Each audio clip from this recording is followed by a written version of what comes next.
ছোট্ট আমার মেয়ে। সঙ্গিনীদের ডাক শুনতে পেয়ে সিঁড়ি দিয়ে নিচের তলায় যাচ্ছিল সে নেমে, অন্ধকারে ভয়ে ভয়ে থেমে থেমে।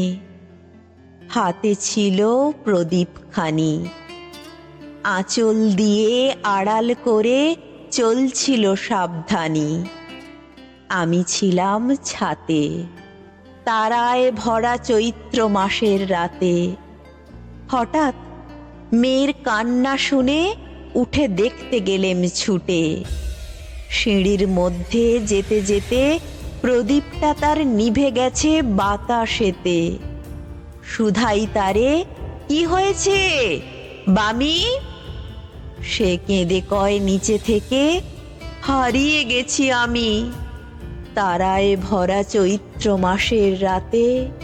ফিরে গিয়ে ছাতে মনে হলো আকাশ পানে চেয়ে, আমার বামির মতোই যেন অমনি কি এক মেয়ে। নীলাম্বরের আঁচলখানি ঘিরে দীপ শিখাটি বাঁচিয়ে একা চলছে ধীরে ধীরে।